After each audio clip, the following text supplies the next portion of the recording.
Hello guys, so tuloy lang natin yung usapin po natin, no? So, ulitin ko lang po, unang tips ko sa inyo, aral tayo ni WordPress, okay? So, kahit zero knowledge tayo guys, kagaya ko, high school graduate ako. Pero kung mapag-aralan kasi natin si WordPress guys, tingnan nyo yan. JavaScript din kasi yan, di ba? So, parang ganon. Balik tayo sa W3 calls, tama? So, kung mapag-aralan nyo ito guys, no? Gaya ng sinabi ko po, malaman na natin paano yung HTML, okay? So kayang-kaya yan, 'di ba? May mga pasample naman diyan. Makuha din natin si CSS, tsaka si JavaScript, tsaka si PHP, okay? So isa yung WordPress. Pangalawang tips ko guys, 'di ba? Medyo may basic na tayo na HTML, tama ano, CSS, JavaScript, PHP. Ang kagandahan din guys, tips ko sa inyo, pag mahasa na natin yang si ano, yang si WordPress nga, pwede tayong maggawa ulit ng framework guys, no? So halimbawa yung ano si CodeIgniter po, no? So PHP pa rin 'yan, may mga CML, HTML 'yan, mga CSS po. Tapos kagandahan guys, 'di ba ito si WordPress base 'yan ni PHP, mga ganon. So kagandahan din ni CodeIgniter framework po guys, magawa tayo ng project po na CRUD.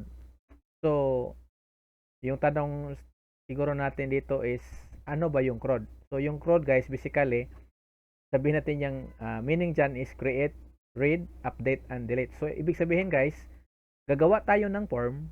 Okay? So, halimbawa guys, no? Ito kasi yung kagandahan. Halimbawa ng Facebook guys. Halimbawa, Facebook. So, tapos yung Facebook guys, ganito yung form eh. Log out ko lang, no?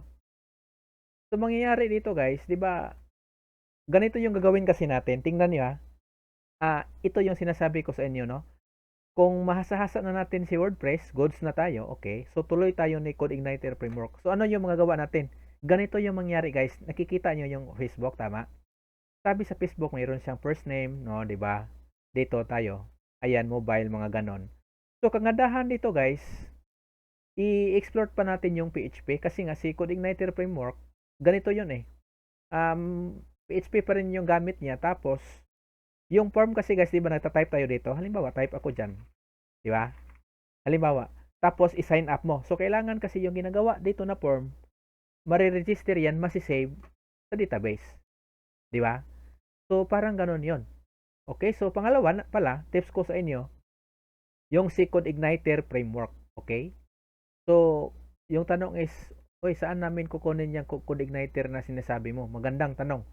So, dahil nagtatanong kayo kung saan nga nakatira yung CodeIgniter na yan, so, isi-save ko ito, parang ganon. So, ito guys, no? Tips ko sa inyo, ito yung link, no? Na praktisan po natin. Maganda ito magturo siya, guys. Dito rin ako talaga nakaaral po ng CodeIgniter sa totoo lang. Okay, so, kagandahan dito, malaman talaga natin, di ba? Kung curious kayo, paano talaga paano gawa ng kagaya nito na form, base ni PHP. So, yan po, no? Gamit po natin dyan si CodeIgniter, okay? So, parang ganon. So, ito yung link guys, no? Skip ad natin. Ito yon, no? Anyways, marami naman sa YouTube guys, no? I-search nyo lang CodeIgniter. Okay? So, tips ko sa inyo kasi nga, hindi na kayo mahihirapan. CodeIgniter making form. Okay? So, parang ganon, no? Okay? So, marami yan guys. So, kung curious talaga kayo, so, mahasa pa tayo sa PHP. So, pangalawang tips ko, unang-una, review ko lang natin si WordPress. Ayan. Tapos may link yan, no? Yung sinasabi ko. Yung pangalawa, yung parang form nga, kagaya ni Facebook. So, yung gagawin natin dyan, for the meantime, CodeIgniter. Okay? So, yung atin lang dito, guys, is masahasa talaga natin yung PHP talaga, no? So, parang ganon yung mangyari po dyan. Okay? So, marami, guys, no? Ang kagandahan dito, guys, kasi, yung CodeIgniter, kahit zero knowledge tayo, guys, basta yung mga tutorial nila dyan is susundan lang talaga natin. Kayang-kaya yan. So, ganyan yung mangyayari. Okay, so pagkatapos naman ni CodeIgniter guys, ang kagandahan kasi dito guys ni CodeIgniter, hindi lang ito CodeIgniter. May kasama yan na may SQL database. Ano yung ibig sabihin? Di ba halimbawa ito yung form mo? Sign up ako, di ba? Di ba pag sign up mo, masisave yung data dito doon sa database? Sabihin natin ganon. So para masi-save yan, mapag-aralan din natin si MySQL database, no? Anyways, hindi ko na ano, pero makikita nyo talaga yan, no? Okay, so yan tips ko, no? Tapos kung gusto nyo na, di ba, Code Igniter ito, yung pangatlo guys, MySQL, PHP, type lang tayo, PHP, MySQL. Okay, halimbawa ganun. Oo. Okay guys, tingnan nyo. Madali siya guys kasi nga may tutorial rin naman na Tagalog. Kung gusto nyo yung Tagalog, kung gusto nyo ng English po, no? So, pwede rin naman na unahin mo muna si PHP MySQL lang, pagkatapos huli na si Code Igniter, okay? Makikita nyo ito, no? PHP CRUD, so ibig sabihin pala ni CRUD, create, read, update, delete, tapos tsaka na yung Code Igniter. Di ba? So, parang gano'n, no?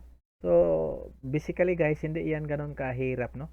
So, kung interested kayo, guys, nasasabi ko ito legit kasi nga, unang-una talaga, walang nag-guide sa akin kung paano yung mga, saan ako ano yung tatahakin ko. Pero, alam nyo, ganito yung challenge ko sa inyo, ha?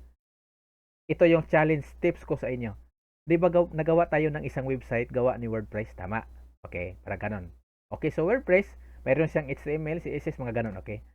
Ang kagandahan dito guys, kung mag-a-apply tayo ng job, gaya ng ginawa ko po is, yung mga project na ginawa po natin, pwede natin siyang ilagay sa resume. Di ba?